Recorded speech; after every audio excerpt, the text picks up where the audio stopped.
Welcome everyone to the special meeting of the Board of Public Works for today, Tuesday, April 21st, 2020. It's a meeting scheduled for 10 a.m.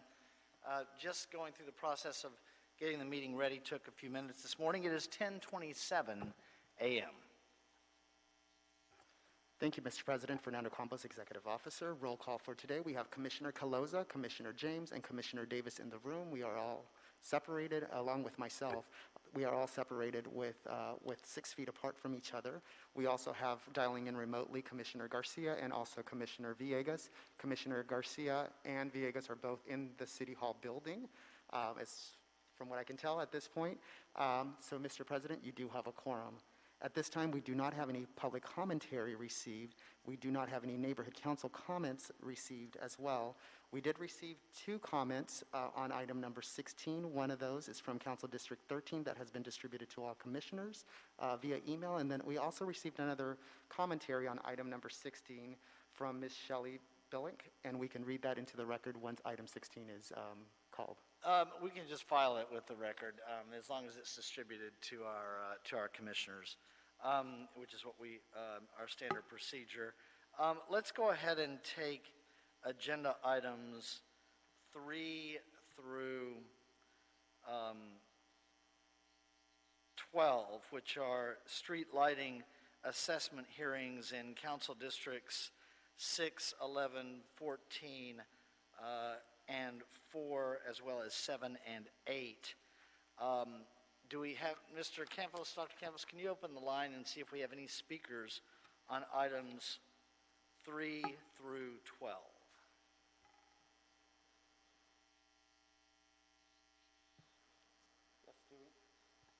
Yes, doing so right now. Thank you.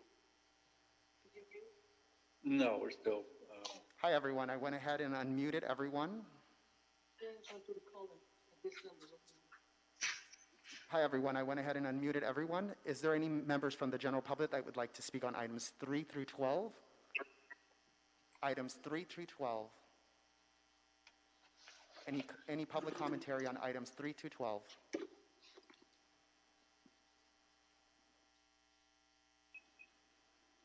Again, last opportunity, items 3 through 12. Any members of the general public that would like to speak on items 3 to 12? Great, hearing none, I'm going to go ahead and mute everyone. So we're clear, Dr. Campos, on that? Mr. President, yes, everyone is cleared. No one has responded to items 3 to 12 for public commentary. Okay, we have Ruben Flamenco from Street Lighting, I see, on the screen. Mr. Flamenco, are you here for items 3 through 12?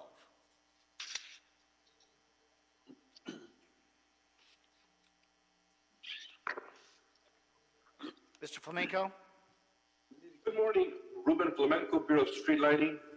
Items 3, 5, 6, 9, 10, 11, and 12 pertain to lighting districts which we are creating in conjunction with private development projects.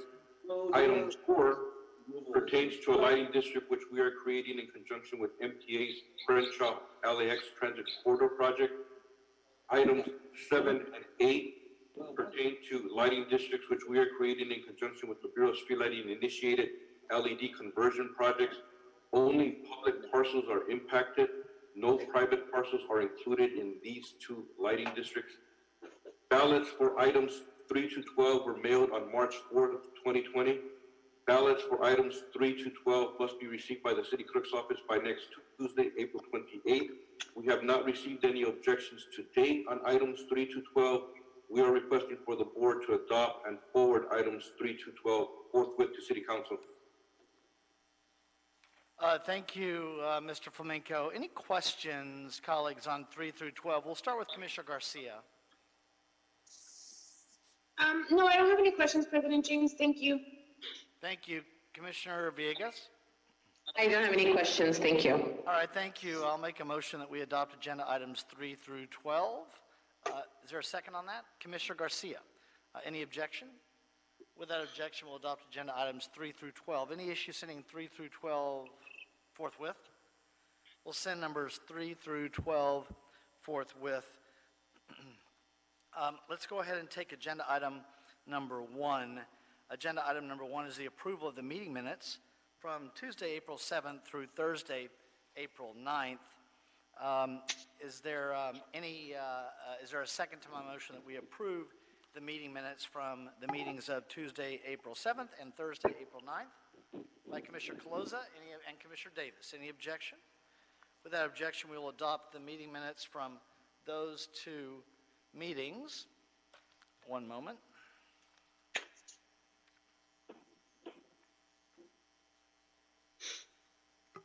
Let's go ahead and move to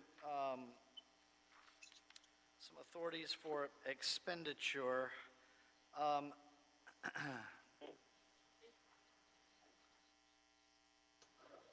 Agenda item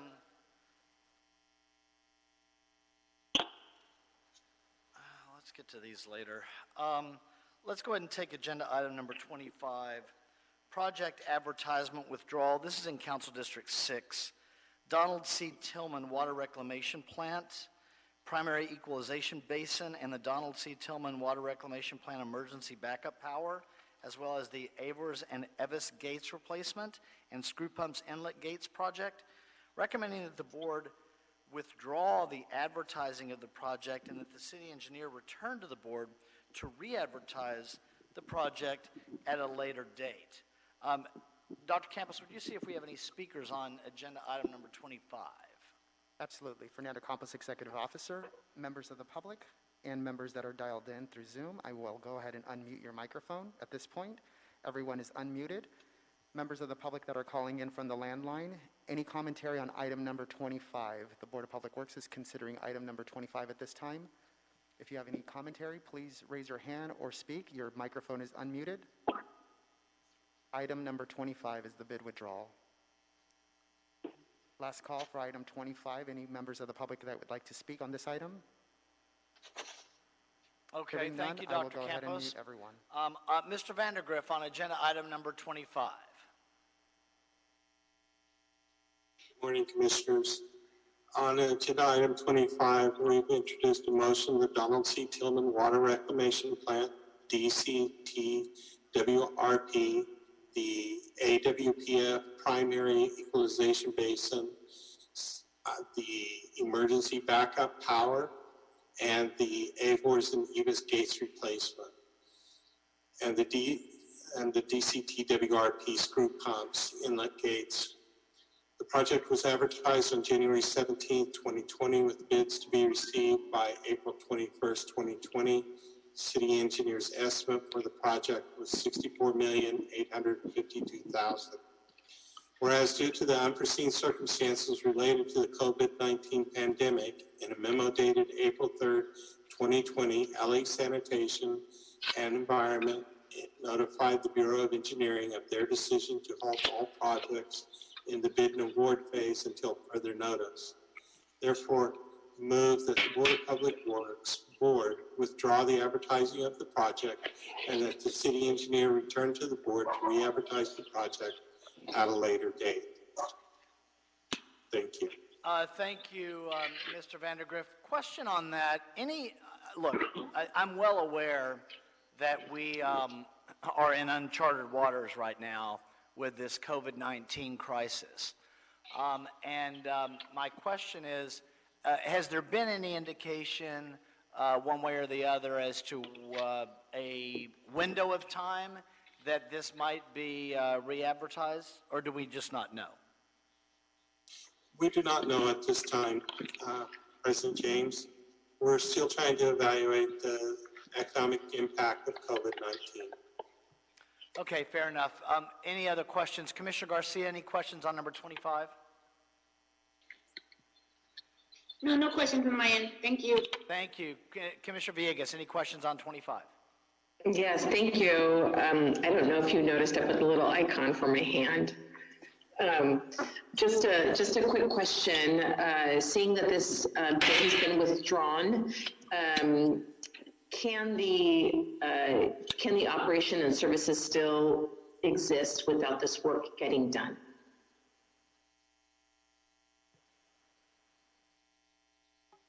My understanding, Commissioner, is that The plant is still operating normally at this time.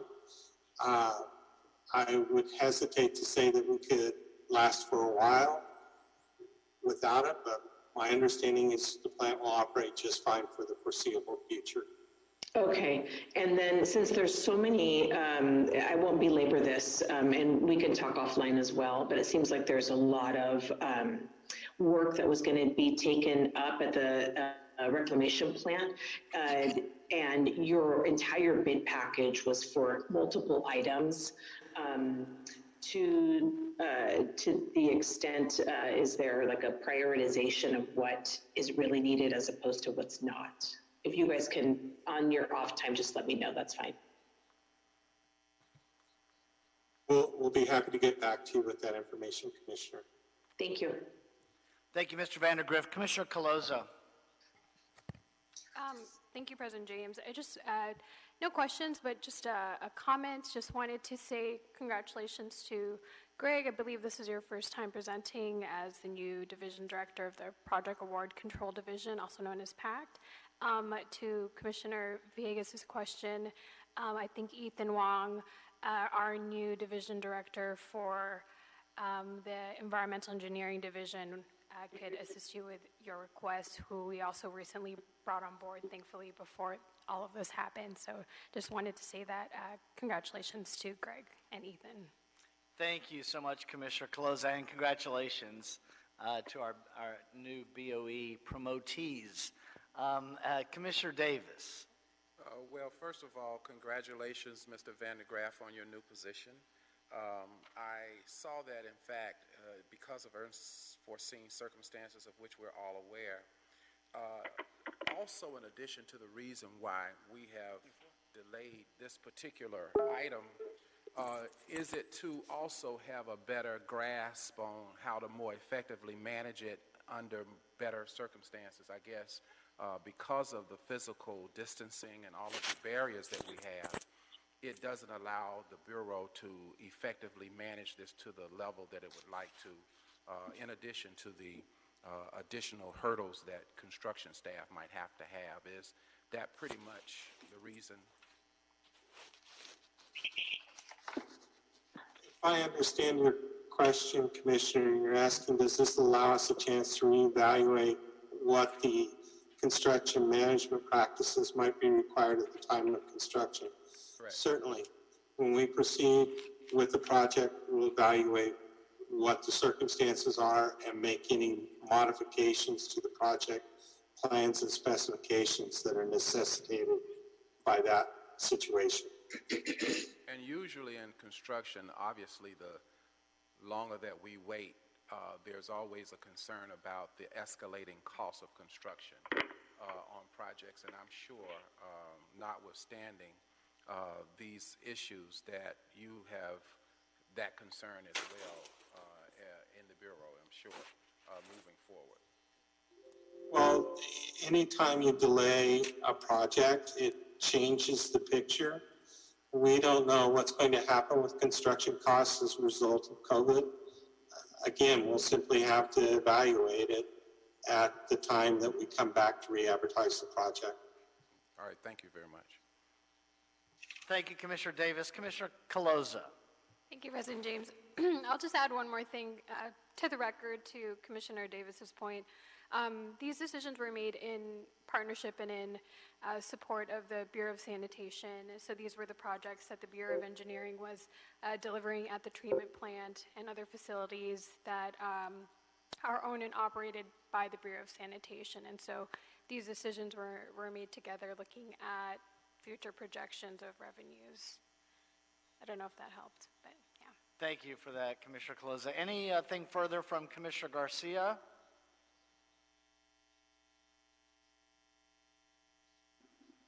Sorry, no, not on my end. Thank you. Anything further from Commissioner Villegas? No, I'm good, thank you.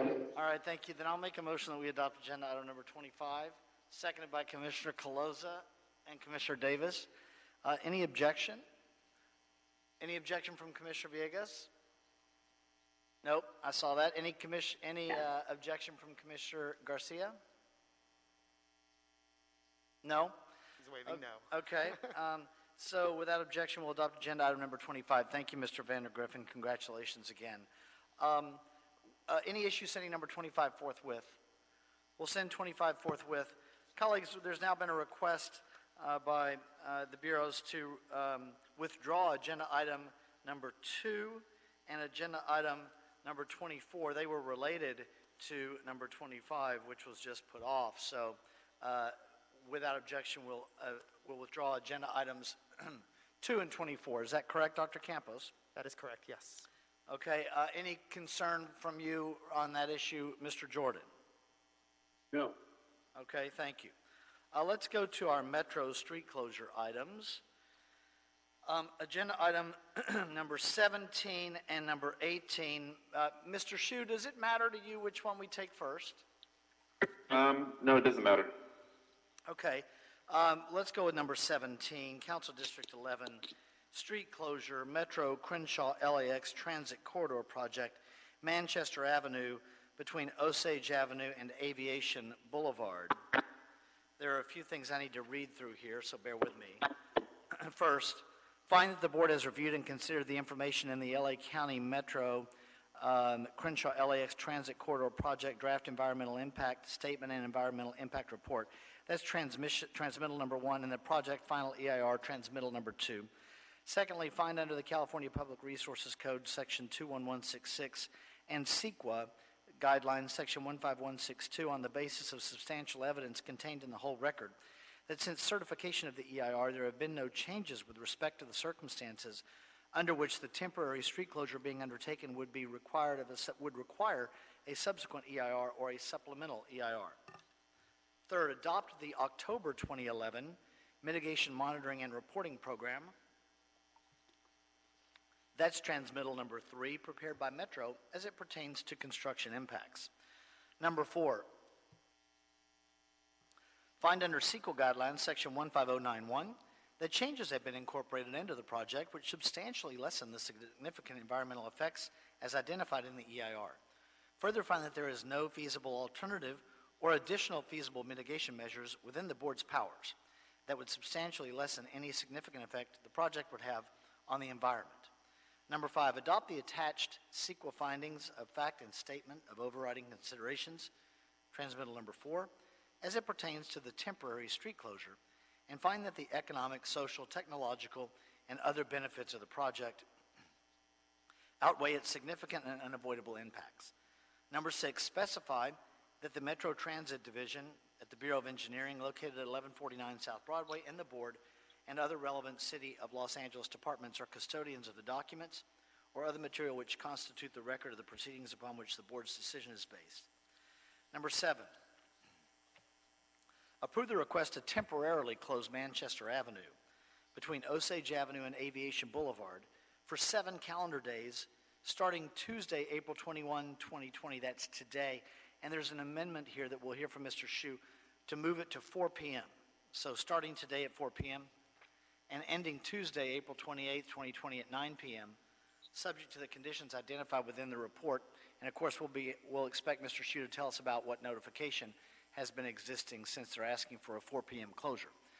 And number 8, approve the peak hour exemption request, transmittal number 5, on Manchester Avenue between Osage Avenue and Aviation Boulevard to allow construction work during weekday morning peak hours, 6 a.m. to 9 a.m., and weekday afternoon peak hours, 3:30 p.m. to 7 p.m., starting today, Tuesday, April 21, 2020, although that time is at 4 p.m., not 3:30, but 4 p.m., and ending on Tuesday, April 28, 2020, subject to the conditions identified, that was at 9 p.m., subject to conditions identified within the report.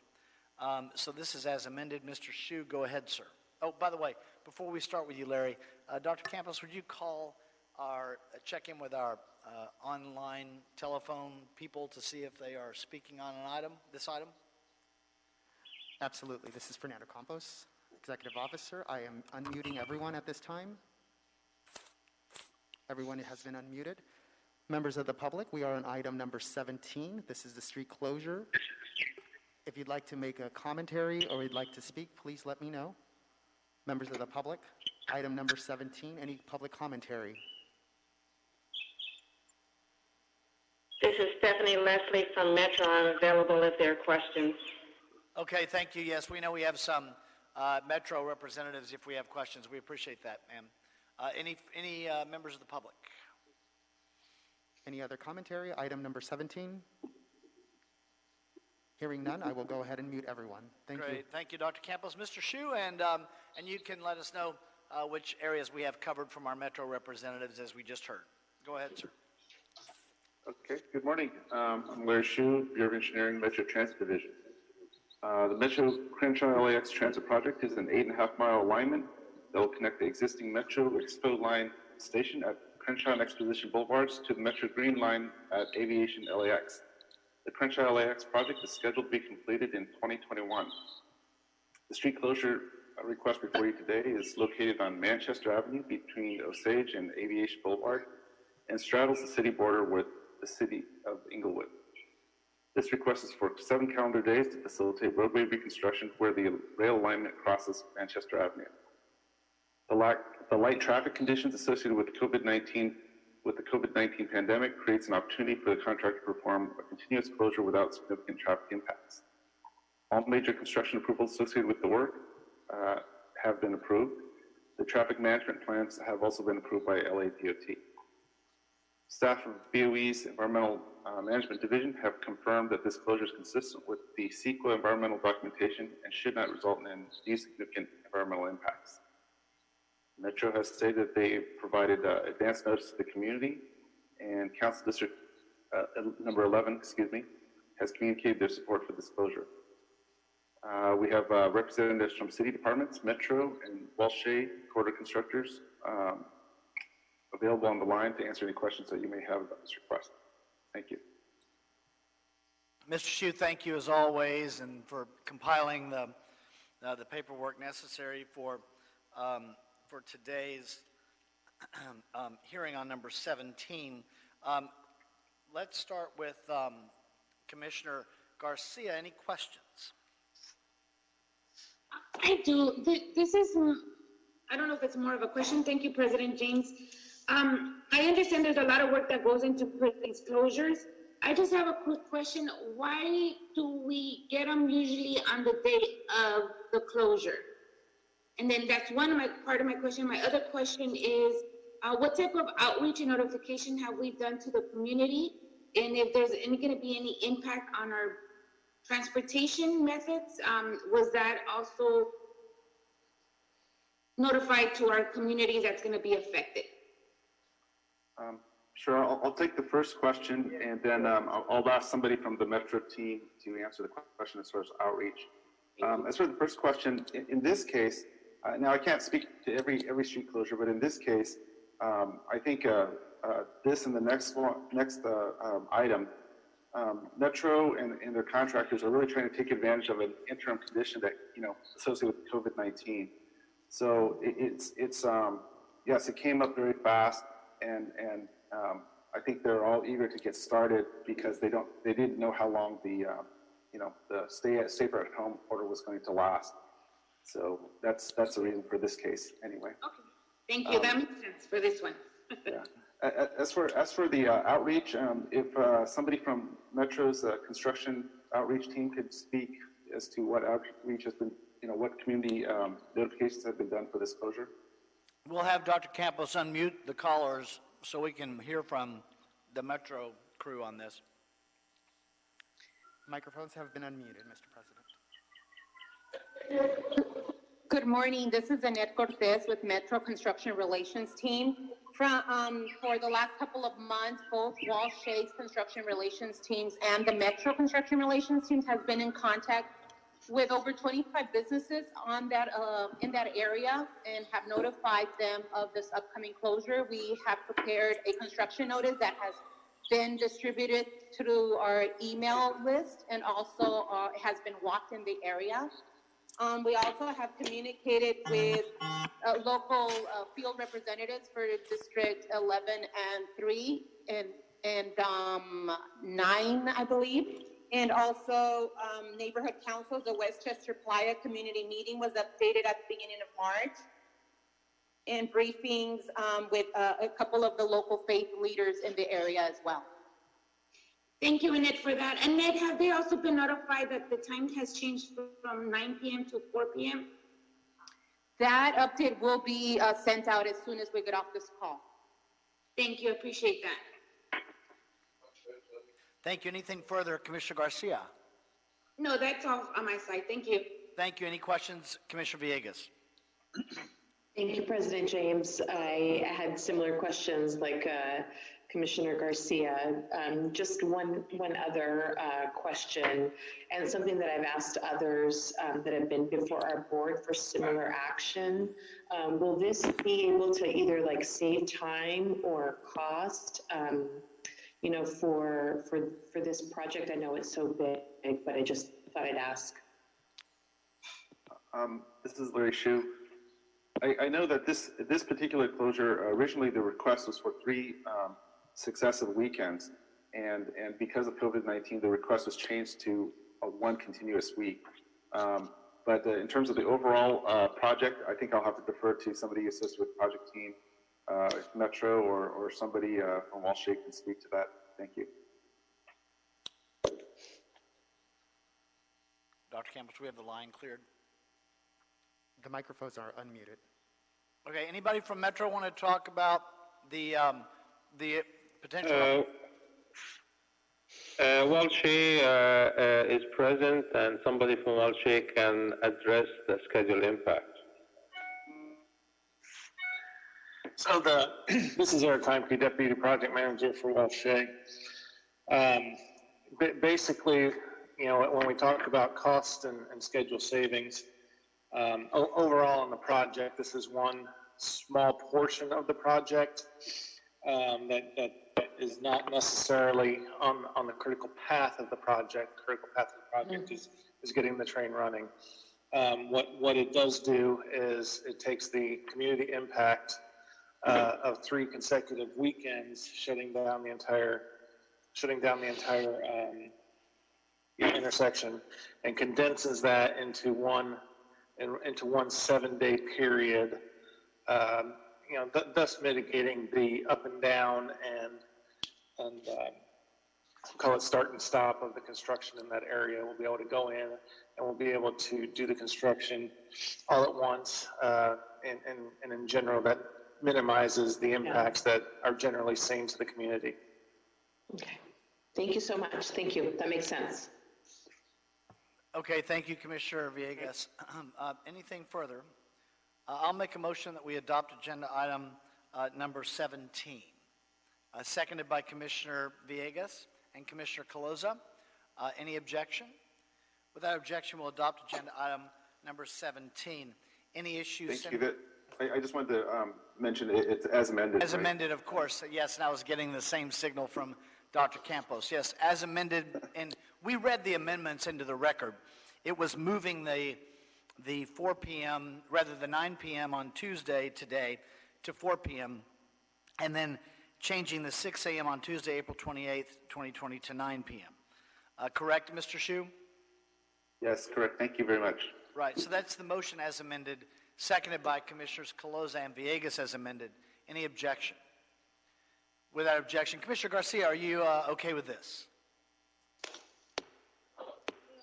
Yes, I am.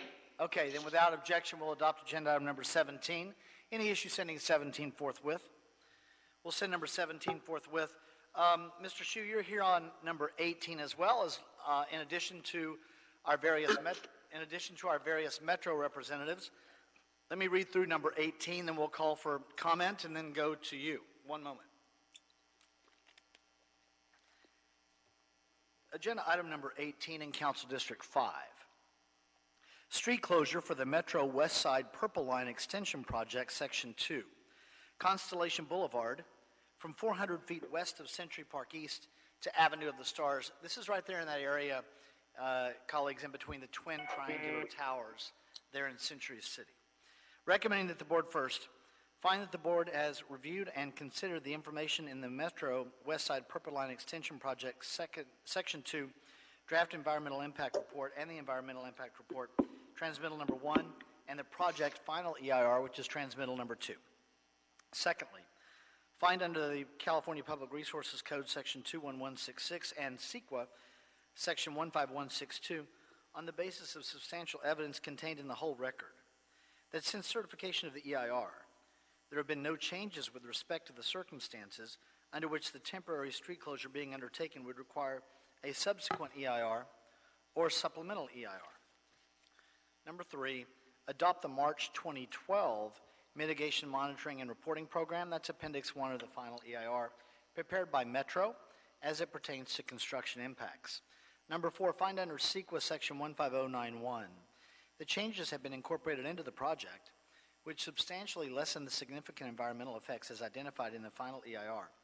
Further, find that there is no feasible alternative or additional feasible mitigation measures within the board's power that would substantially lessen any significant effect the project would have on the environment. Number 5, adopt the attached CEQA findings of fact and statement of overriding considerations. That's transmittal number 3, as it pertains to the temporary street closure, and find that the economic, social, technological, and other benefits of the project outweigh its significant and unavoidable impacts. Number 6, specify that the Metro Transit Division of the Bureau of Engineering, located at 1149 South Broadway, and the board here in City Hall, and other relevant City of Los Angeles departments are custodians of the documents or other material which constitute the record of the proceedings upon which the board's decision is based. Number 7, approve the request, that's transmittal number 4, to temporarily close Constellation Boulevard for the Los Angeles Department of Water and Power water line relocation. This is for 5 weeks, starting Wednesday, April 22nd, 2020. That's a week from tomorrow. No, that's tomorrow. Sorry, that's tomorrow. Today's the 21st. Starting tomorrow at 6 a.m. and ending on Wednesday, May 27th, 2020 at 6 a.m., subject to the conditions identified within the report. Dr. Campos, would you see if there is anyone on the line from the public that would like to speak on this item? Absolutely. This is Fernando Campos, Executive Officer. I have unmuted everyone. Members of the public that are dialing in, we are on item number 18, street closure. Item number 18, would you like to speak? Any members of the public that would like to make any commentary on item number 18? Microphones have been unmuted.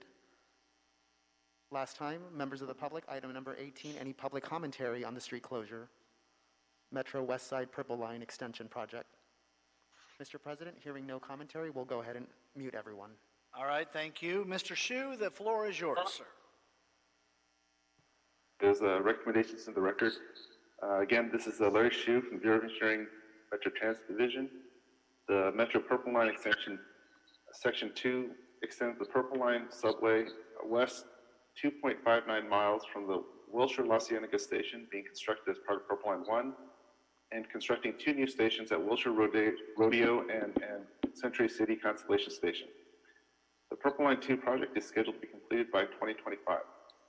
The street closure request before you today is located on Constellation Boulevard between Century Park East and Avenue of the Stars in Century City. There's an existing street closure in place on the eastern half, approximately 400 feet of this same block. This request is to close the western half of the block. The request is for 5 weeks to perform a water line relocation. The light traffic conditions associated with the COVID-19 pandemic creates an opportunity for the contractor to perform a continuous closure without significant traffic impacts. All major construction approvals associated with the work of this closure have been approved. The traffic management plans have been approved by LA DOT. Staff of DOE's Environmental Management Division has confirmed that this closure is consistent with CEQA environmental documentation and should not result in any new significant environmental impacts. Metro stated that they have provided advance notice to the community, and Council District 5 has communicated their support for this closure.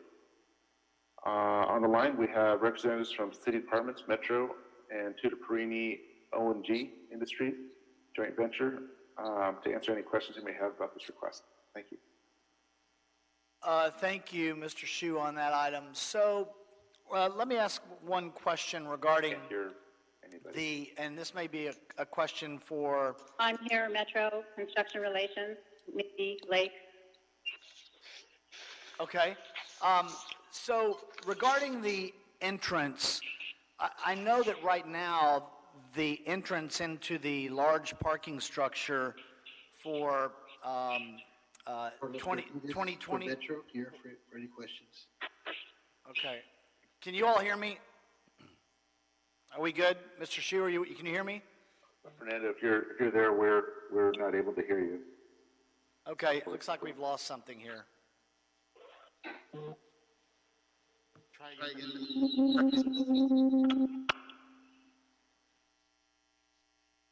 Go ahead and try again. Fernando, are you there?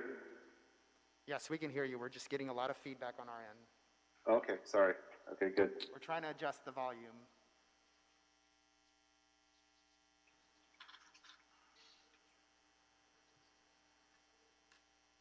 Okay, Mr. President, go ahead and try again. We Okay, adjusted the Mr. Shu, volume. Mr. Shu, can you hear me? I can hear you. Thank you. Okay, Mr. Jordan, can you hear me? Mr. Jordan? Yes, I can. Yes, I can. Okay. And Commissioner Garcia, are we good? Yes, I can hear you. Okay, so my question for I think it'd probably be one of the project representatives regarding this closure. There are two large entrances to the very large parking garage underground that serves 2029 Century Park East and 2049 Century Park East.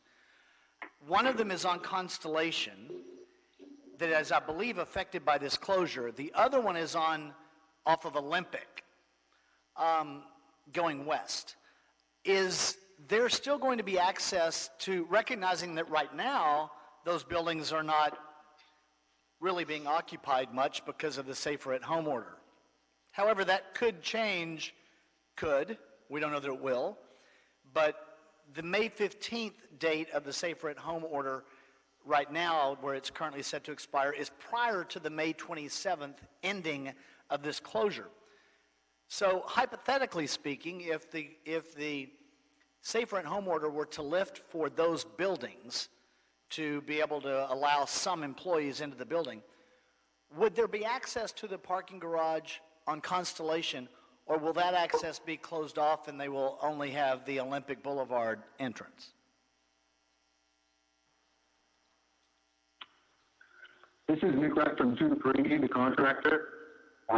We've made accommodations, and through our outreach to the stakeholders at 2029, they're diverting all the traffic going into that parking structure from the entrance on Constellation to the entrance off Olympic. That being said, with the stay-at-home orders, if they are lifted, we'll be prepared to immediately revert back to the original plans of night work for this water line installation. Okay, thank you, sir. Any questions from Commissioner Garcia?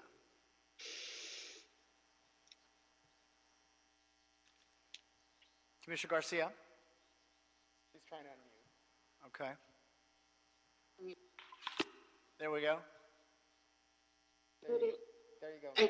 Can you hear me? Yes. Okay, sorry about that. I couldn't unmute myself, or I don't know. No, same question would be, has the community been informed and notifications have gone out to the community would be my only question I have for this.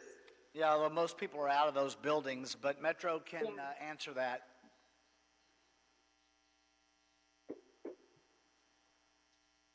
Mr. Shu? Yes. Are you aware of what notification? I was really hoping Metro Construction Relations could speak to that. Okay, is Metro Construction Relations still with us? Is anybody from the contractor team? This is Nick Wright from Tutor Perini again. We have, in coordination with Metro Outreach as well as in our own, we will continue the outreach to all the stakeholders. We have informed them of the potential closure, and we'll continue the outreach for our requirements.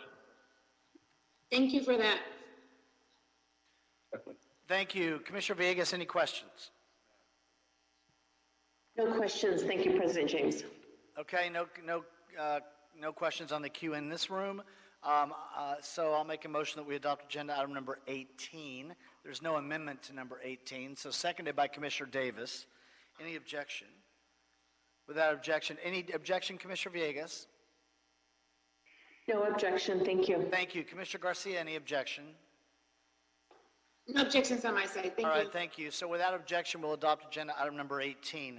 Any issue sitting 18 forthwith? All right, we can send 18 forthwith. Mr. Shu, thank you, and thank you to our Metro representatives. I don't think we have another Metro item on the agenda today, so we may be able to clear some lines. Those of you that want to move along and do other stuff, or you're welcome to stay with us. Thank you. Thank you. Thank you very much. That'll be the order on agenda items 17 and 18. Agenda item number 19 is, and we have a few of these authorities for expenditure of various amounts today. Let's start with number 19, authority for expenditure, construction and demolition recycling incorporated, sanitation in the Office of Accounting are requesting board approval and execution of an authority for expenditure in the amount of $1,040,000 to continue the uninterrupted service of Central Los Angeles Recycling and Transfer Station, that's the CLART station. An additional hauler is required to transport private hauler solid waste from CLARTs to designated sites as delegated solely by the city, and authorize the president or two members of the Board of Public Works to execute this proposed service agreement. Dr. Campos, would you look and see if we have anybody on the line from the public to speak on numbers 19 through 23? Absolutely. Fernando Campos, Executive Officer. We are taking now public comments on items number 19 to 23. These are all authority for expenditures. Members of the public that are dialed in, I have unmuted your microphones. If you can raise your hand or speak now if you have any public commentary on items number 19 to 23. Again, Fernando Campos, Executive Officer. We are taking public comment on items number 19 to 23. Members from the general public, I have unmuted your microphone if you'd like to speak. Great. Last call, item number 19 to 23. Any public commentary?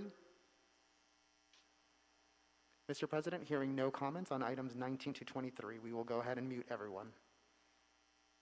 Okay, thank you. No calls on 19 through 23. So back on number 19, Miguel Zermeño. Yes. Good morning, Commissioner, Board President James, Commissioners Garcia, Dr. Davis, Caloso, and Villegas, City Attorney, Executive Officer, and Board Representatives. My name is Miguel Zermeño, and I'm with Los Angeles Sanitation. I'm here to present on item 19, and this is to acquire additional hauling services for compressed natural gas. And the reason we're making this request through an authority for expenditures is because we're going to exercise a letter of agreement with Construction and Demolition Recycling. It's a minority company that has been providing 12 CNG trucks to haul material out of CLARTs. LA Sanitation requires a minimum of 48 trucks in order to move approximately 3,000 tons of trash every day to various landfills. Therefore, right now we only have 36 CNG trucks under contract, and the reason is that we only have 36, not the 48, is because two companies that were providing that service under a contract agreement, they make the decision not to move forward to provide that service. And the reason is because under AQMD Rule 1193, the city is required to utilize CNG trucks at the beginning of this year, January 1st, 2020. These companies, the smaller companies, were not able to provide the CNGs and therefore decided not to continue service. That left the Bureau of Sanitation with a short of 12 CNG trucks. Therefore, we went to look for a minority company that could provide this service, and we found it through Construction and Demolition Recycling. And therefore, the mechanism to pay CDR will be through this AE. This AE, the $1,040,000 will be coming from the Solid Waste Resources Revenue Fund, that's the fund that we use to haul material that is being collected through our curbside program. And the total, any questions, commissioners? Let's check and see if we have any questions. I don't see any questions on the queue in the room. Any questions from Commissioner Villegas? No questions. Thank you very much. I know this is a difficult time for our recycling industry, so I just can appreciate the work and everything that that sanitation's been doing to find other businesses who are able to assist us. Thank you. Thank you. And any questions from Commissioner Garcia? No questions, President James. I was briefed on this and I'm fully understand the situation, so no questions on my side.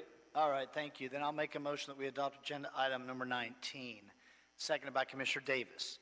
Any objection? That's a second by Commissioner Villegas as well. So any objection, Commissioner Garcia?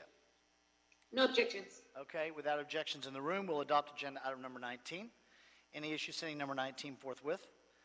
We'll send number 19 forthwith. That'll take us to number 20, Council District 14, Authority for Expenditure, Construction and Demolition Recycling, Sanitation again in the Office of Accounting are requesting board approval and execution of an authority for expenditure in the amount of $260,000 this time to continue the uninterrupted service of CLARTS.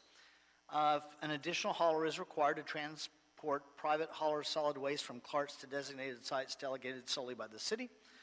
Also authorize the president or two members of the Board of Public Works to execute the proposed service agreement. Mr. Semenyo, again on this item, another of the few CLARTS items that we have this morning. Go ahead on number 20. Yeah, 20, it's a continuation of number 19. The reason we have a separate AE for CDR is because CLARTS, we take refuse or trash from two different sources. We take material from our curbside, the residential material, which is our black bin, but also we're open to the general public. So we have the private sector that bring trash to CLARTS, and they pay a gate rate fee. That gate fee that we collect, and then we pay to take the private trash to the landfill. We use those revenues in order to pay the disposal of that private material that comes to CLARTS. So this AE will be funded through our Central Los Angeles Recycling Transfer Station Fund, which is the fund where all this money that comes from the private haulers will go, and we use that money to pay for disposal. That also is part of that letter of agreement with construction and demolition and recycling. So they will be providing hauling, CDR will be providing hauling for both the curbside that we collect from the city and also the private material. Okay, thank you, Mr. Semenyo. Any questions on agenda item number 20? Commissioner Villegas? I'm good, thank you. Thank you. Commissioner Garcia? No questions on my side either. Thank All right, you. thank you. No questions on the queue inside, so I'll make a motion that we adopt agenda item number 20, seconded by Commissioner Caloza, and by Commissioner Garcia. Commissioner Villegas, any objection? No objection by Commissioner Villegas. Without objection in the room, we'll adopt agenda item number 20. Any issue sending number 20 forthwith? We'll send number 20 forthwith. Miguel, that moves us to number 21. And you're not on 21. Looks like we have Mr. Hamilton on number 21. Authority for Expenditure, CR&R Incorporated. The Bureau of Sanitation and the Office of Accounting are requesting board approval and execution of an authority for expenditure in the amount of $475,825.60 to transport private hauler solid waste from CLARTS to designated sites as delegated solely by the city, and also authorize the president or two members of the Board of Public Works to execute the proposed service agreement. Mr. Hamilton on number 21. This is from the same fund as item number 19, and this is for CR&R to continue services from their month-to-month, with actually their month-to-month expires today, to continue services till the end of the year, where we hope to, as Miguel stated, to have a longer-term contract enacted at that time or before that time. All right, thank you. Any questions for Mr. Hamilton on agenda item number 21? Commissioner Villegas? No questions. Okay, Commissioner Garcia? No questions either. Thank you. All right, thank you. I'll make a motion that we adopt agenda item number 21. Seconded by Commissioners Davis and Caloza. Any objection, Commissioner Garcia? No. Any objection, Commissioner Villegas? No objections, thank you. All right, thank you. So without objection, we'll adopt agenda item number 21. Any issue sending 21 forthwith?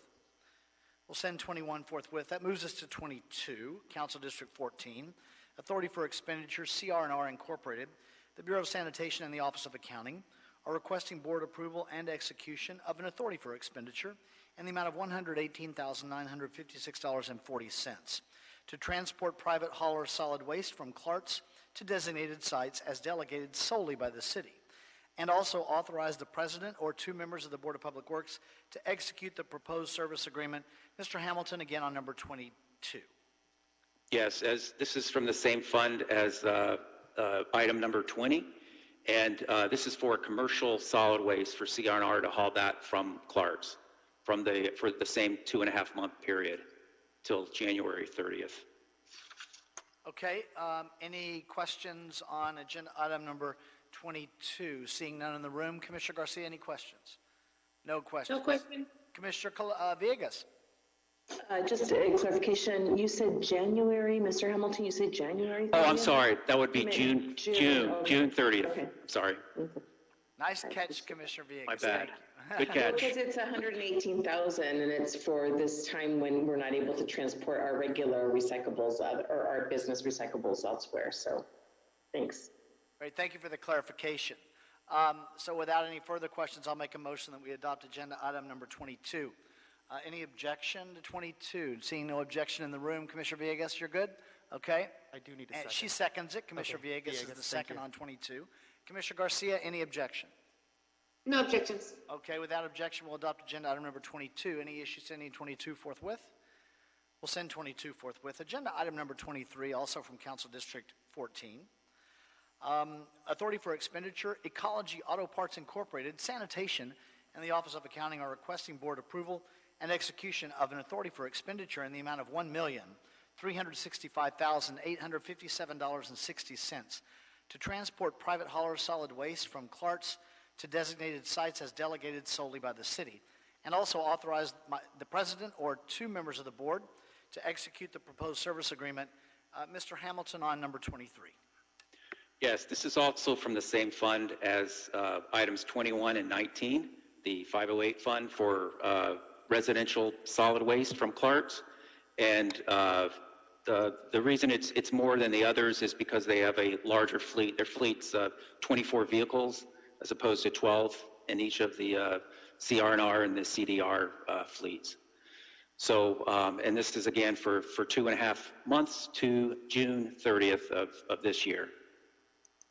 Okay. And I just want to mention this. There was also supposed to be another item on here, which was for the 47R fund, but that did not make it on the agenda. So we will be presenting that at next week's meeting. Okay, that's fine, Mr. Hamilton. Thank you for that explanation. Any questions? No questions in the room on Sorry. number. Bless you. On number. Bless you, Commissioner Garcia. Any questions in the room on 23? None. So we'll go to Commissioner Garcia. Any questions? No questions on my side either. Thank you, Commissioner Villegas. Any questions? Just for Mr. Hamilton, when this is all said and done, can you provide at least me with a briefing or some assessment of total cost and then maybe like our carbon footprint? I don't know if these vehicles that we're using are CNG vehicles.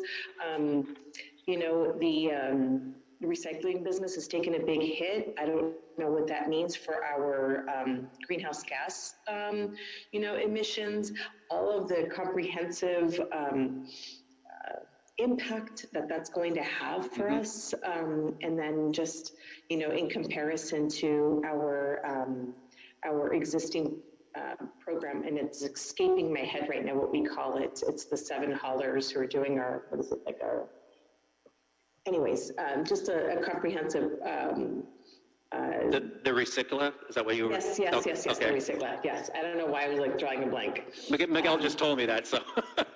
Yeah, the recycler program, you know, and Okay. just in comparison to the recycler program and how much cost differential, and then just the impact, because I know that CRNR, not necessarily on this one, because we're dealing with ecology, but CRNR is not close. Just the overall impacts that this is all causing, that's all. Okay, yeah, absolutely. We can give you everything you want as far as the financials. As far as the carbon footprint, that's going to take a little due diligence, but we can definitely figure that out for you. I don't mean to do any kind of like busy work for anyone, just honestly, just a bigger picture, that's all. Yeah, I'm sure there are people here in sanitation can do that in probably 10 or 15 minutes. Okay. So we'll definitely get you that impact also. Okay, I appreciate it. Thank you so much. Thank you. Thank you for that, both of you. Anything further on 23? Then I'll make a motion on 23, seconded by Commissioner Villegas. Seeing no objection in the room, Commissioner Garcia, any objection on 23? No objection on 23 from Commissioner Garcia. So without objection, we'll adopt agenda item number 23. Any issue sending 23 forthwith? We'll send 23 forthwith. Thank you, Mr. Hamilton. Thank you. Mr. Zemeno on the authorities for expenditure. So let's go back to agenda item, let's see, 1, 2, 13. We are on number 14, Council Districts 3, 5, and 6.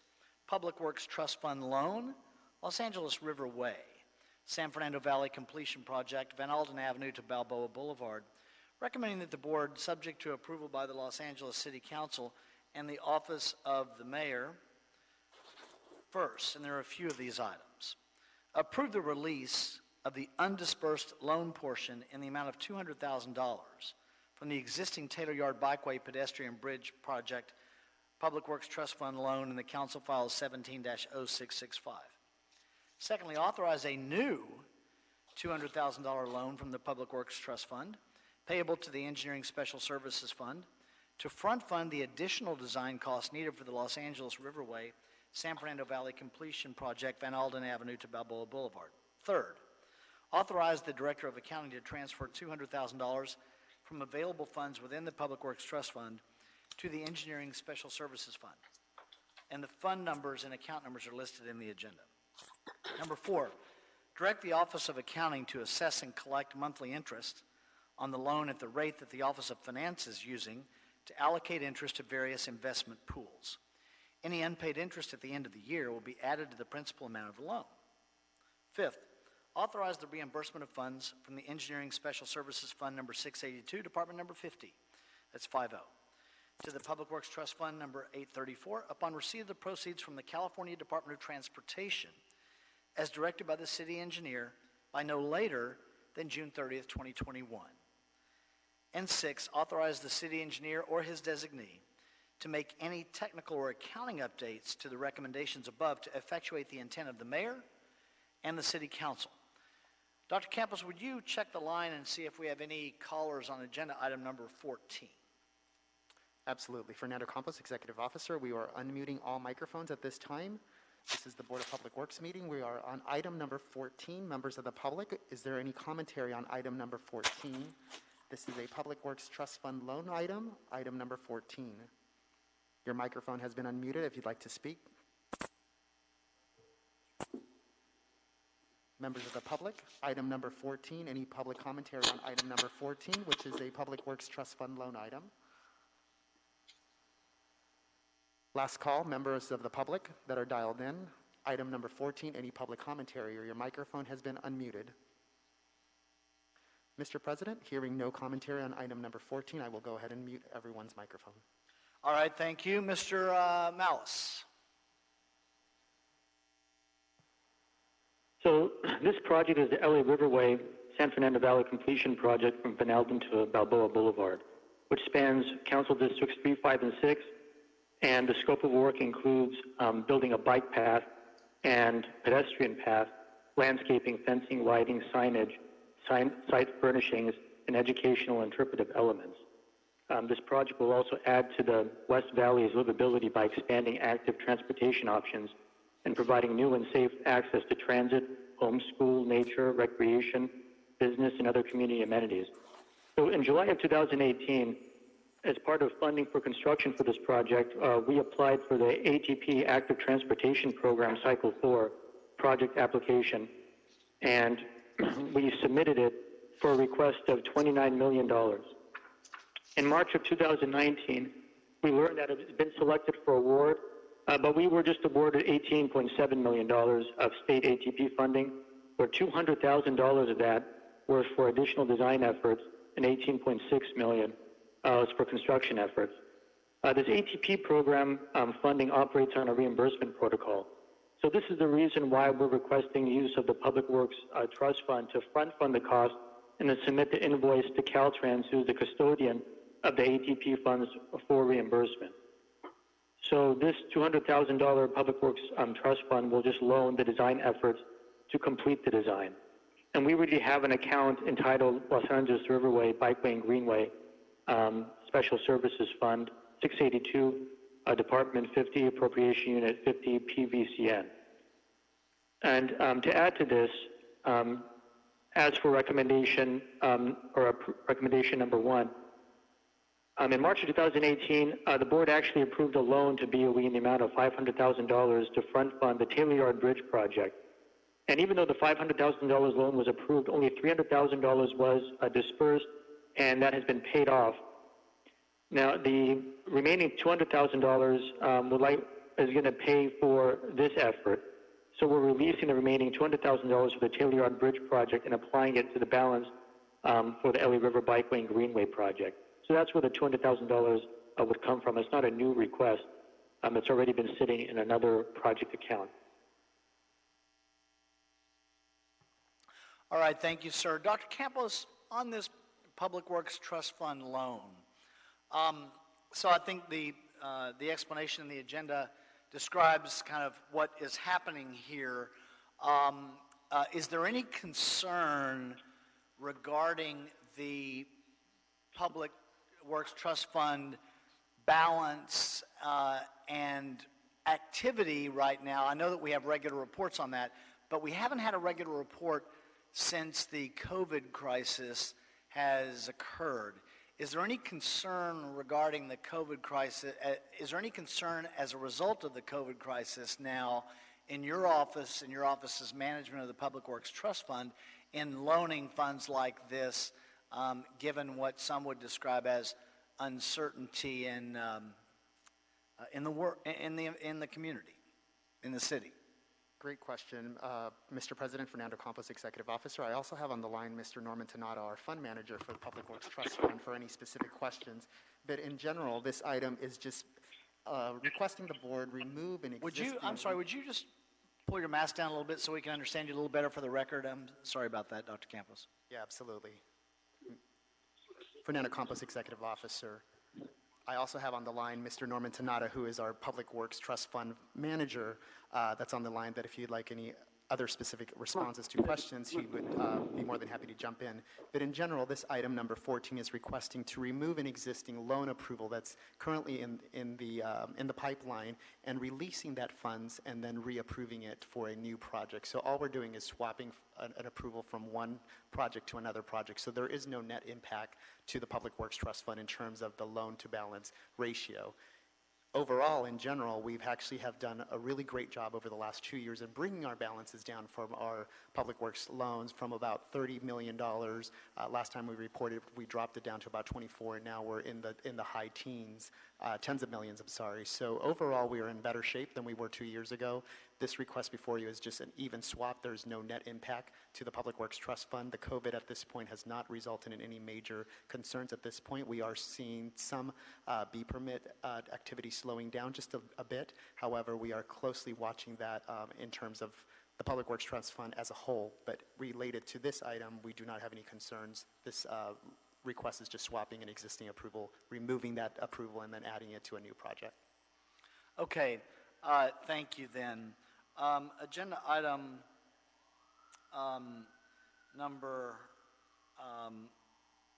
14. Any further questions? I don't have any further questions on this. Thank you for the clarification. Any questions on number 14, Commissioner Villegas? Commissioner Villegas. No, just congratulations on getting the ATP grant. That's a big deal. Great, thank you. Thank you. Commissioner Garcia, any questions? No questions. Thank you. Thank you. No questions in the queue in the room. I'll make a motion that we adopt agenda item number 14, seconded by Commissioner Davis and Commissioner Caloza. Any objection, Commissioner Garcia? No, no objection. Thank you. Commissioner Villegas? No objection? No objections, no. Okay, thank you. So without objection, we'll adopt agenda item number 14. Thank you, sir. Any issue sending number 14 forthwith? We'll send number 14 forthwith. That moves us back to agenda item number 13, which I had missed a moment ago. Agenda item number 13, Council District 10, from Engineering, change order number 023 and revised funding for the Royal Construction Corporation Manchester Junior Arts Center Vision Theater Phase 2 and Phase 3 project. Authorize the city engineer to issue change order number 023 for the Manchester Junior Center Vision Theater Phase 2 and Phase 3 project to install seismic joints. And secondly, authorize the use of a revised source of funds table for the project construction contract awarded by the board to Royal Construction Corporation on February 5th, 2018, and revised by the board motion from April 24th, 2019. Would you check and see if there's anyone on the line, Dr. Campos, for agenda item number 13? Absolutely. Fernando Campos, Executive Officer, I will go ahead and unmute all microphones at this time.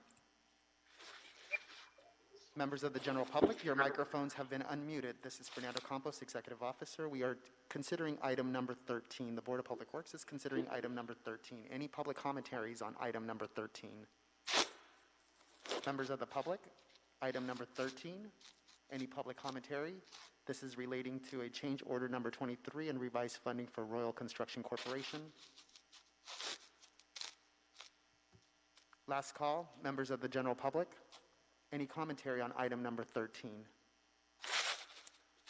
Hearing no commentary, Mr. President, I will go ahead and mute everyone's microphone. Okay, thank you. On number 13, Mr. Drucker.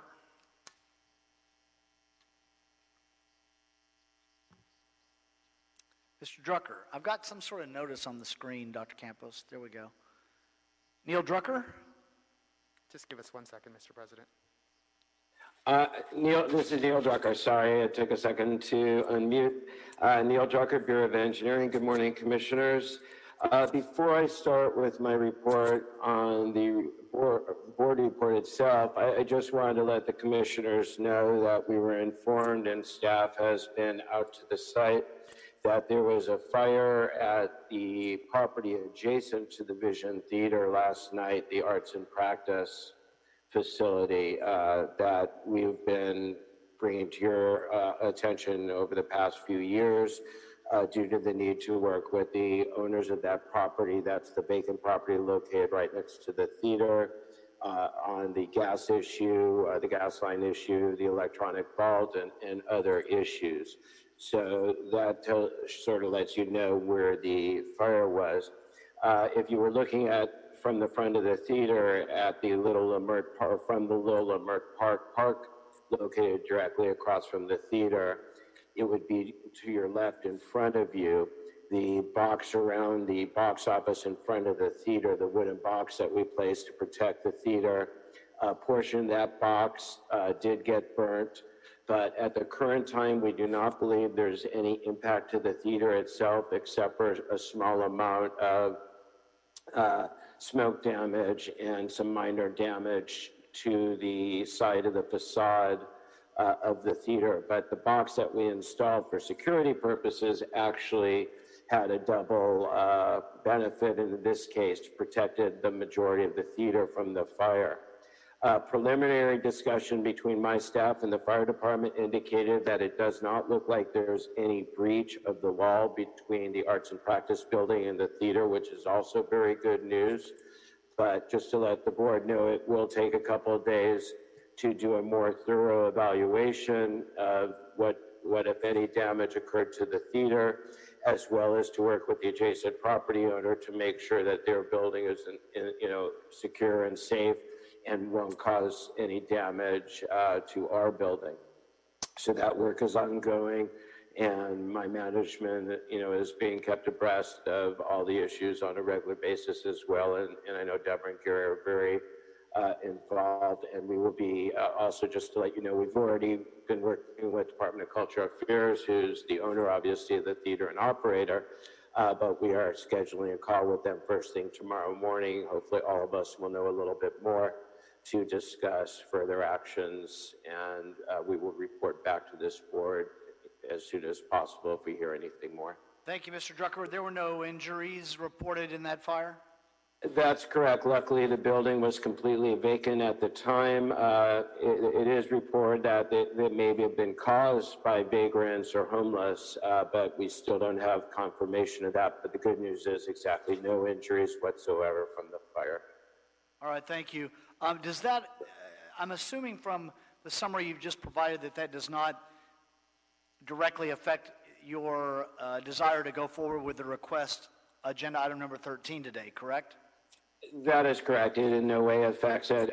We are continuing to move forward with construction on the project. In fact, I was going to report that it's about 70% complete in construction, and we believe, even with this latest and with the change order proposed today, that we should be complete in construction by mid-February of 2021. So neither the COVID-19 pandemic nor the change order, nor do we believe that the fire that occurred next door will impact any of that. So yes, we would like to continue with the recommended change order. And just to describe that change order, as you indicated, the Bureau of Engineering is asking for the authority to issue a change order in an amount not to exceed $298,000 to install seismic joints between the existing theater and the adjacent property.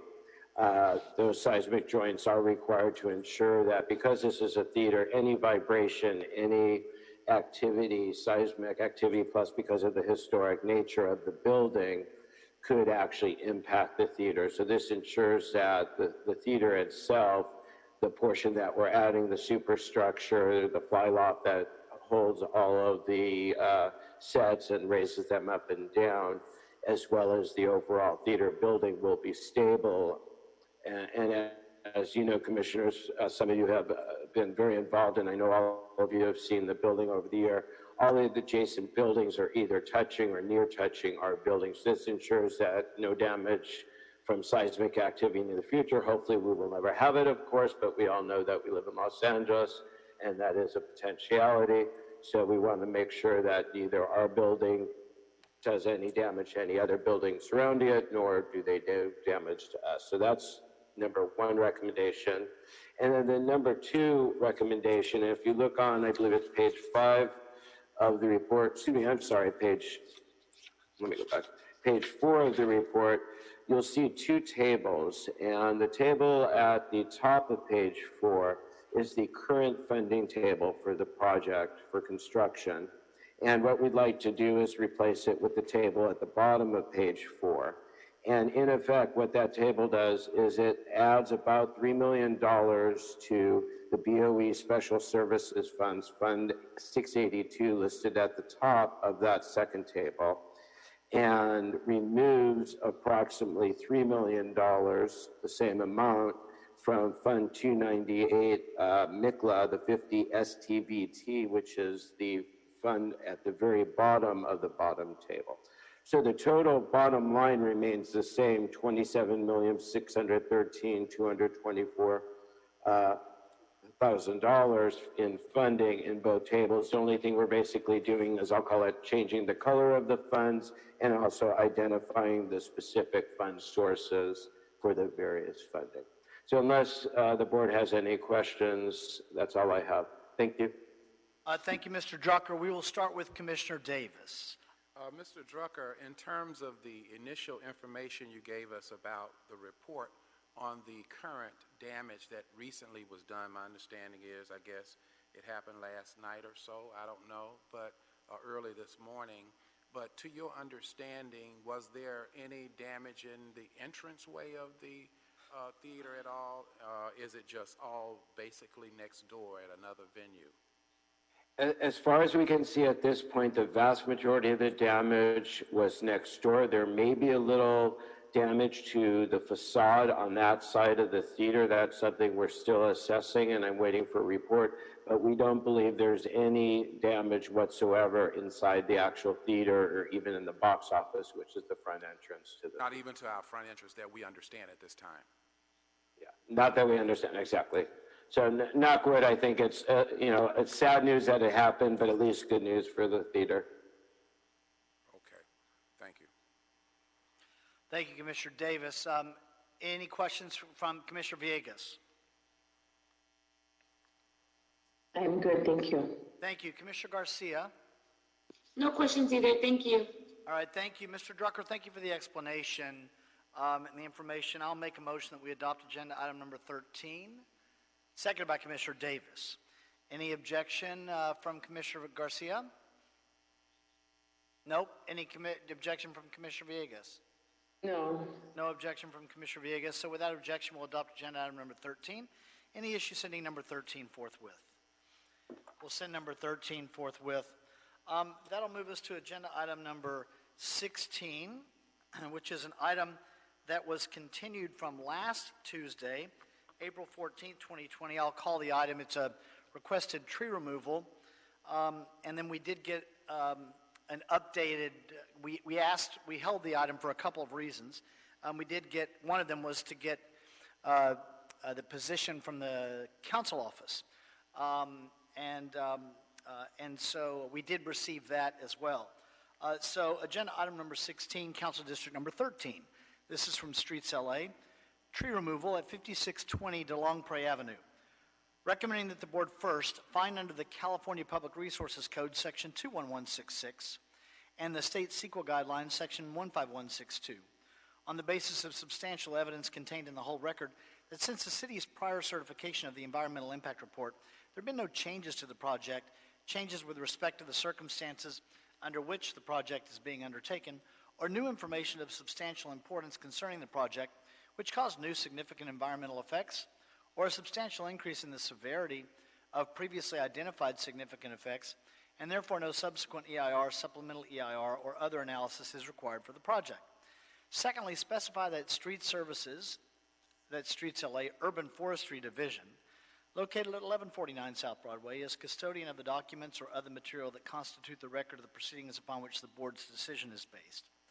Third, review and approve the request for a fee permit for the removal of 6 trees, which include 2 Indian laurel fig trees, those are ficus trees, and 4 American sweet gum trees.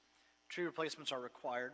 And fourth, concur with Streets LA's determination that the site cannot feasibly accommodate all of the required replacement trees pursuant to Los Angeles Municipal Code, section 62.177C as in Charlie. Authorize the tree replacement guarantee fee to satisfy the board's tree planting requirement. Dr. Campos, would you see if we have anyone from the public on the line to speak on agenda item number 16? Absolutely, Mr. President. Fernando Campos, Executive Officer. Also, just a clarification, we did receive a commentary through the Google Form sheet. Would you like to have that distributed to all commissioners or read into the record? You can distribute it to us. Perfect, thank you. But first, let's find out if we have anybody on the phone. Thank you, Mr. President. I will go ahead and unmute the line at this time. Actually, I have 4 members of the public. I'm going to go ahead and go one by one if that's okay with you. I'm having trouble understanding you, Dr. Campos. Try again. Is this better? Yes. Mr. President, we do have 4 members of the general public that's on the line. I'm going to go ahead and unmute one by one as opposed to doing a unmute all function. Caller number 4429, I went ahead and unmuted your microphone. We are on item number 14, which is the tree removal. I'm sorry, item number 16, which is the tree removal at 5620 DeLongpre Avenue. Would you like to make any commentary on this item? Yes, I would. Go ahead, if you can This state is your Joanne. name. Okay. Do I have to mute? No. This is Joanne D'Antonio, member of CFAC. Ms. D'Antonio, one moment. Can you hear me? Ms. One moment. Yes, we can hear you. Let me just put the rules on the record. Just as a reminder, as always, our general public comment on any item is 2 minutes. So it will be 2 minutes as always.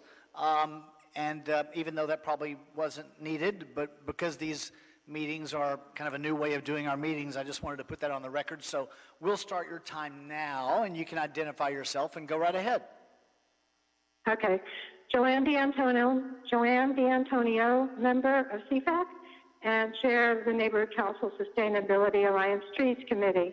Thank you, President James and commissioners. I want to, I believe, join Sean Starkey of the council office, who notified me that he was sending an opposition to the removal of the 2 ficus trees. And I also agree with Commissioner Garcia at last week's Board of Public Works meeting, and also in opposition of 1 ficus for temporary staging, which I agree with. And I also oppose the removal of the other ficus tree for design reasons, which were given as the reason for removal. I spent a year with many city officials and science advisors on the DUDEC report working group, and our report was adopted by the Board of Public Works in December 2018. And the Board of Public Works committed to not removing trees unnecessarily. At this time, ficus trees are not being planted, but the existing ficus trees provide the greatest degree of carbon sequestration, more than any other species in Los Angeles. Large, healthy ficus trees also provide significant shade. This is an area that would benefit from the walkability and mitigation of heat island effect that these ficus trees provide. This is a significant loss of ecosystem services that are provided to the public of Los Angeles. I want to point out that in New York City, scaffolds are built around street trees, which are not removed for construction. What did the developer do to explore an alternative for crane location? Why did the developer design a project that assumed tree removals? Ficus trees coexist with buildings on Hollywood Boulevard, and I suggest this development live with the existing ficus trees. I'm not opposing the removal of the 4 liquid amber trees that are not healthy, and suggest that there must be another way to stage equipment, either where the liquid amber trees Thank are, you, Ms. or Thank you, even in Ms. the Antonio. Design is not a good enough reason thank to you, ma'am. sacrifice a tree that provides health benefits. The current Campus, we got to do coronavirus- something with the timing on this. All right, thank you, ma'am. I went ahead and muted her, Mr. President. All right. Is she unmuted now? She may have not heard 2 minutes. Okay. But I did mute her at 2 minutes. Ms. D'Antonio? Hello? I have 2. Hi, I have a question. Hello. I have a question for you. You indicated at the beginning of your presentation that you're a member of CFAC, and you referenced your neighborhood council. In your comments today, are they as an official representation? Is it a CFAC position, or is it your position? No, it isn't. Okay. No, I'm not representing CFAC. I said I'm a member of CFAC. CFAC cannot meet, nor can the neighborhood councils right now. The city attorney is not. All I needed was a yes or no, ma'am. All I needed was a yes. May. All I needed was a yes or no, and you indicated no. So you're not representing CFAC, understood. And I understand you're not representing the neighborhood council on this item as well. But that's fine. You're representing yourself, and your comments are in the record. Thank you very much. Dr. Campos, could we move to and Ms. D'Antonio, your comments regarding the inability of the other organizations to meet regularly is also noted. We're aware of that as well, so thank you. Next caller, please. Thank you, Mr. President. Fernando Campos, caller number 5086. Your microphone has been unmuted. We are on item number 16, tree removal. Would you like to make any commentary? Caller number 5086. Your microphone has been unmuted. One more time, caller 5086. Your microphone is unmuted. We are on item number 16. Any commentary on this item? Hearing none, I will go ahead and mute you and move to the next caller. Caller with the ID of call-in user _1, call-in user _1. Your microphone has been unmuted. We are on item number 16. Would you like to make any public commentary on item number 16? Call-in user 1. Microphone has been unmuted. Would you like to make any public commentary on item number 16, tree removal on De Lamprey Avenue? Hearing no comment, I will go ahead and mute your microphone now. Mr. President, that clears the desk in terms of any public commentary for item number 16. Okay, thank you. And thank you, everyone. And thank you, Ms. D'Antonio. I hope you're still with us to hear the hearing. Mr. Benuelos, are you there?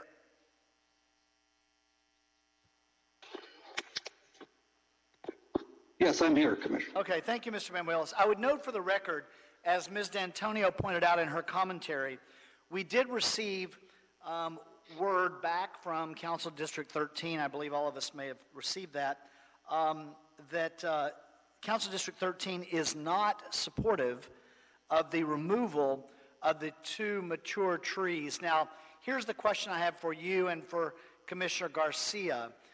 Recognizing that we've already had the first hearing on this item a week ago, and then the item was continued for a couple of items of clarification that we'll take up today. Commissioner Garcia, you had raised, if I recall correctly, and I know you can speak for yourself, obviously, so please correct me if I'm wrong, but my recollection is that one of your objections was that we were removing 1 or 2 trees. You can, for staging, you can let me know what your objection was. Was it 1 or 2 trees that were potentially being removed for staging that you had raised as an issue? Both trees, yes. Both exactly. trees, okay. Are those, do we know, Hector, are the 2 trees that Mr. Starkey in Council District 13 is objecting to, are those the same 2 trees that Commissioner Garcia is objecting to? Yes, it appears to be so. Okay. And the, you may sense where I'm going here. Regarding the other 4 trees, I don't have an objection from the council office to the removal of the other 4 trees. Commissioner Garcia, where do you stand on the removal of the other 4 trees? I don't have an objection either on the other 4 trees. It was just really primary, those 2 trees that would be removed only for a temporary basis. That's what I'm objecting to. Understood. Okay. Mr. Benuelos, would you summarize now again for us? I don't mind if you go over your presentation that you did last week. That's fine too. But we have this additional information now, not only from our caller, but from our council office. And what I seem to have established as the same 2 trees that are kind of being objected to by the council office and by Commissioner Garcia. So would you go through your presentation and as part of your presentation indicate for us the existing 4 trees that are the subject of the removal request, and what would occur if we were to only approve the removal of 4 trees rather than 6? Yes. Okay. My name is Hector Banuelos. I'm with the Streets LA Urban Forestry Division. Good morning, everybody. The Holland Partner Group, or developers, are proposing to construct a new 8-story, 185-unit residential apartment complex at 5620 De Lamprey Avenue. That's on the southwest corner of St. Andrew's Place. Mr. Benuelos, can I interrupt you for 1 second? Let me put one more thing on the table here for you as well. I guess one of my key questions is going to be when we get to it is, what is the likelihood, if we even know, and this may require us to go back to the applicant, but what is the likelihood that if the board denies the removal of the 2 trees for staging, does that affect the ability or the desire of the applicant to need to remove the other 4 trees? In other words, if they don't get the removal permit on the 2 trees, are they just going to move along and do something else in a way that they don't need to remove the other 4? So, in other words, what I want to put on the table is the possibility of saving the 2 trees. Does that mean that they still would need the request for the remaining 4 trees? With that, go ahead. Okay, sure, I'll address that in a moment. Yeah, so as part of the, when we reviewed this request here to remove 6 trees, we met with the developer and tried to look for ways to save as many trees as we could. And speaking with the developer and the applicant, the need to remove all 6 trees was for material staging in addition to a driveway installation. Now, one of those 2 ficus trees is within the footprint of one of the proposed driveways there towards the east side of the property on the Long Prairie. So, and the other 4 trees, like I previously mentioned, they're not in good condition. 3 of them are almost dead. One of them has somewhat of a suppressed crown, appears to have stunted growth, and not really a desirable tree in our opinion. The 2 ficuses are mature, they are doing well. However, like I mentioned, one of them is within the footprint of the driveway. So if that one tree was to remain, and that's the second tree from the corner, was to remain, then that tree, I mean, I don't know how they're going to construct the project and really keep the driveway there intact without a complete redesign and going through all the entitlements all over again. So the other tree, though, the one tree, I believe that was Commissioner Garcia was opposed to removing. That one, I questioned that one as well when I met with the developer and asked for justification on the removals. And according to the applicant, they're going to be doing a lot of hoisting and the materials up to get up to the 8 stories. And they're going to need that room for the boom swing and to offload all the material there off their vehicles, off the trucks there, and logistical support in order to construct the project. So in answer to your question as to whether or not, what happens if they just approve only 4, their developer is going to have to come up with something of redesigning the whole project in order to install a driveway somewhere that's not going to impact that tree. And that may, I don't know what issues or. So let me go back to that question, Hector. If we deny the removal of the 2 trees that are raised by the council office and Commissioner Garcia, can they, is that going to cause the rework of the project, or as you understand it, or would it be if we denied the removal of all the trees? The way I understand it, if they only approve the 4, they can't construct the project as they designed it, as it went through, designed, and approved by the Department of City Planning. So you're saying the only way they can do that is if they remove all 6? The only way they can do that is to remove at least 5 of the 6. Yeah. At least the 5 other or one, 6. like I mentioned, the applicant informed me that one on the eastern side, the first ficus tree from the corner there of St. Andrews, that one there is going to be severely impacted by the scaffolding, by the facade. It's going to be erected up. I hear you. And, yeah, so it's going to be severely impacted. Do we have a representative? Dr. Campos, can you unmute? I want to find out if we have a representative from the applicant listening in, because here's why, in case they are. What I would be inclined to do at this point, given the council office's objection and Commissioner Garcia's stated concerns, is to go back, to not act on this right now, to go back to the applicant and see if they can work the driveway in a way that we can save these 2 trees. Because that seems to be the basis of the objection. And trying to do that without an outright denial of the permit at this point. Absolutely. Fernando Campos, Executive Officer. I will go ahead and unmute everyone at this time. Do we have a representative from the applicant on the line?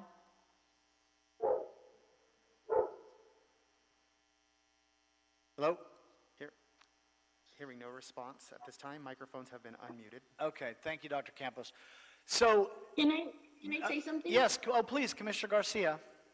Hi, I just want to say that I like where you're going, President James, and I believe from reading the email from the council office, District 13, it states that the policy that they don't agree with is that we would remove a tree just for a temporary basis or for something that's temporary, which is my official stand anyway.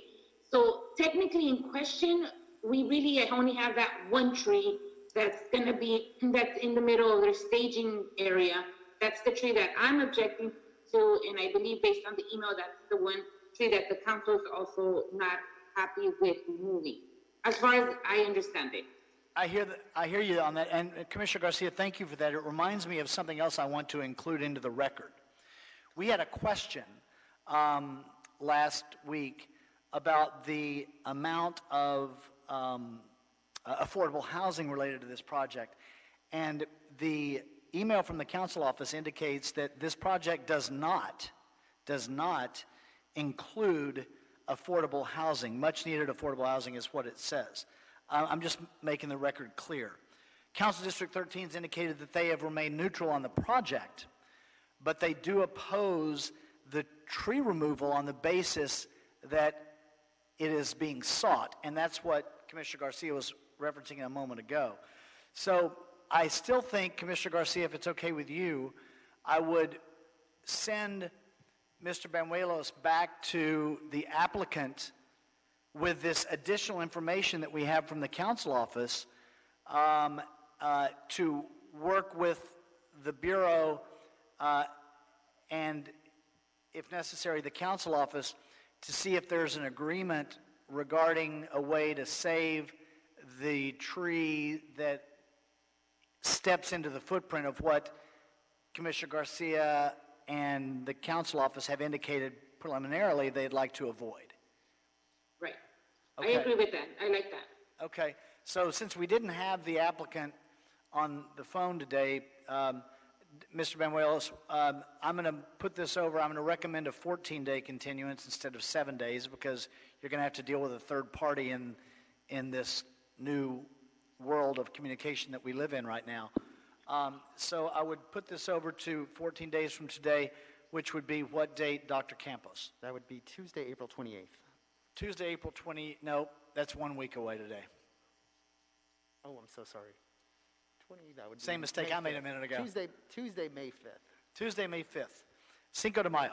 Okay, Tuesday, May 5th would be the date, Mr. Banuelos, that we would put this over, and you could possibly come back with, and maybe invite the applicant to participate in the hearing as well. Yes, I can do that. He was notified. I spoke with him as well. Today's hearing. I'm not sure what happened.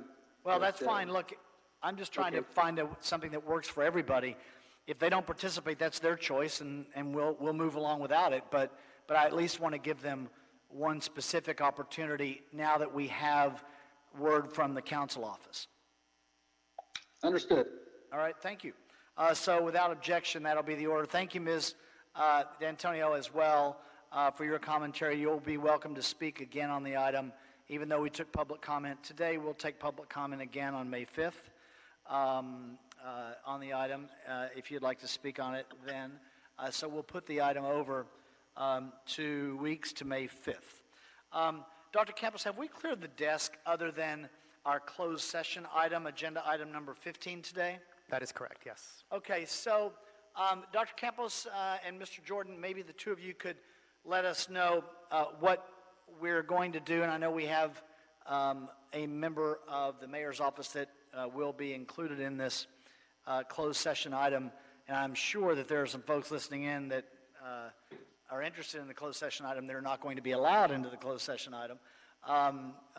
So would you explain what we're going to do to reset our meeting so that it is a closed session meeting? And before we go into closed session, Mr. Jordan, is there anything that you need to put on the record or that you need me to put on the record?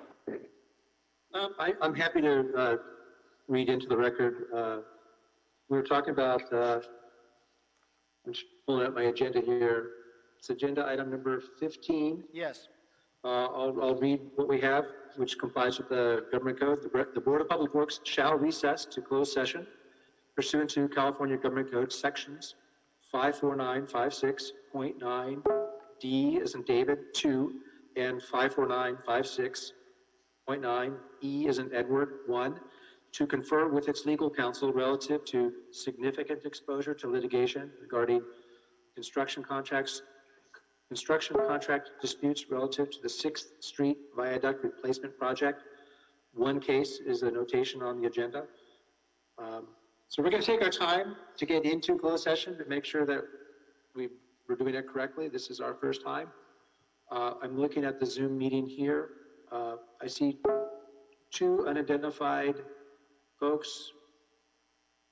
Yes, we have to have Our everybody's executive officer identity will- for this closed session, and we also want a statement from them on the record that they are alone in their venue.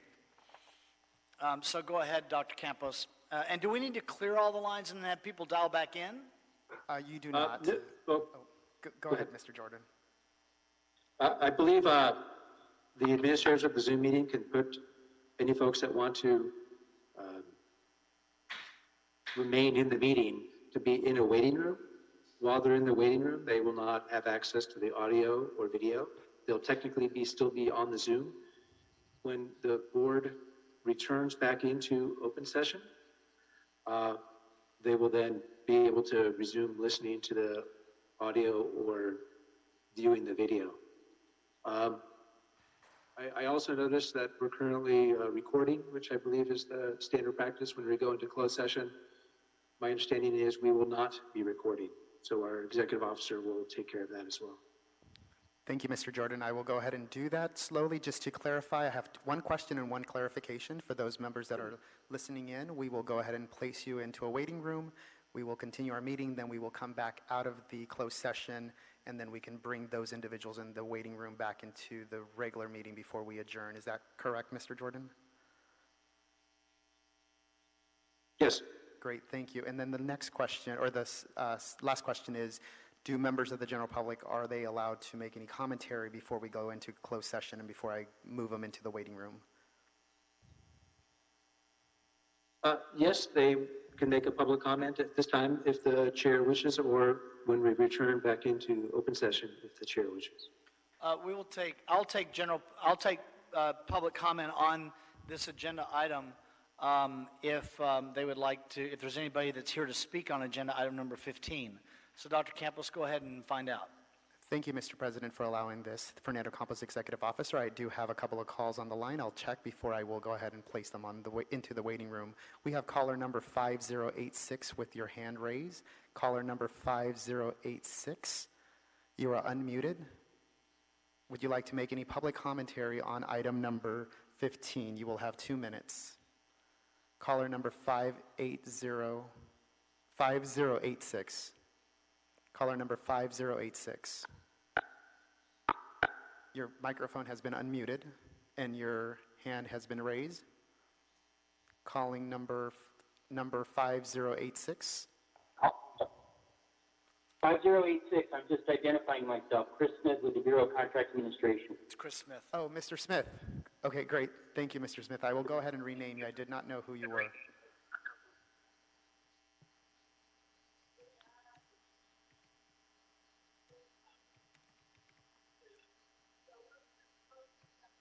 Thank you, Mr. Smith. I will go ahead and lower your hand at this time and also mute your microphone. Thank you.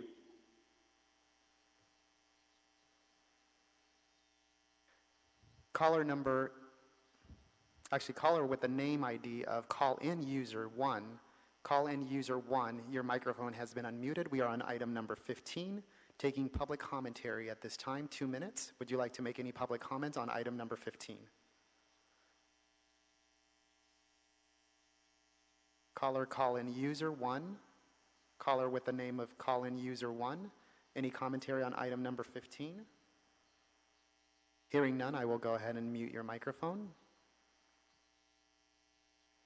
Are those unidentified callers, Dr. Campos, able to hear us in the closed session?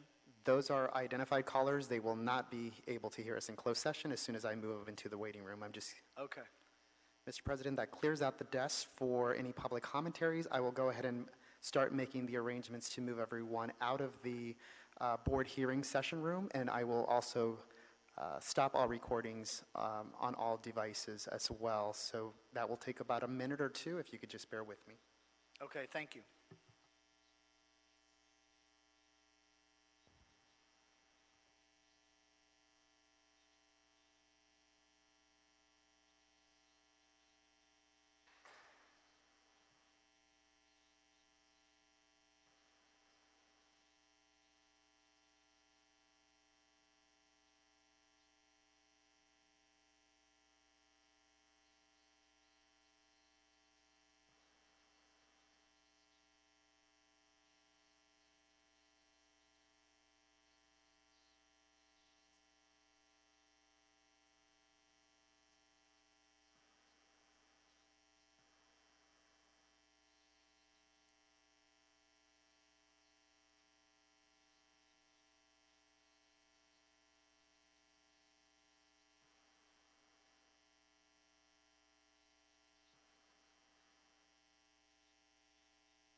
Mr. President, this is Fernando Campos, Executive Officer. I have begun all recordings in Granicus. I've also begun the recordings in the Zoom meeting. I've also turned on the council audio for those that may still be listening in. All participants are now back into the regular Board of Public Works. It is now 2:13 p.m.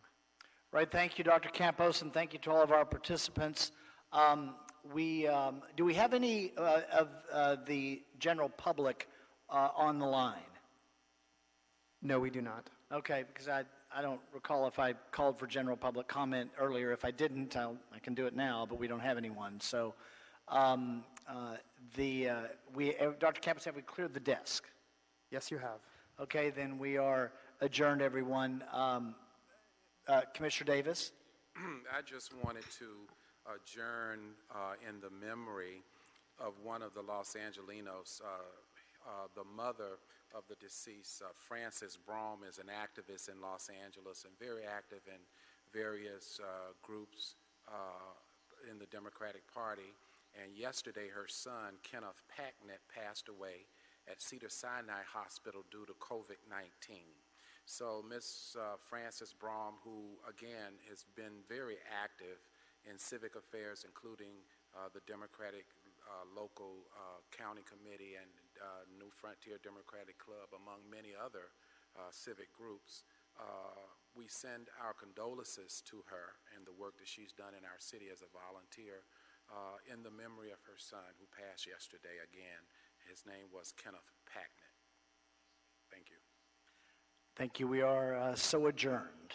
Our next meeting will be, as far as we know, will be on Tuesday, a week from today, April 28th at 10 a.m., unless we have an emergency item that comes up and we have to call a meeting on Friday. Thank you, everyone. We are adjourned.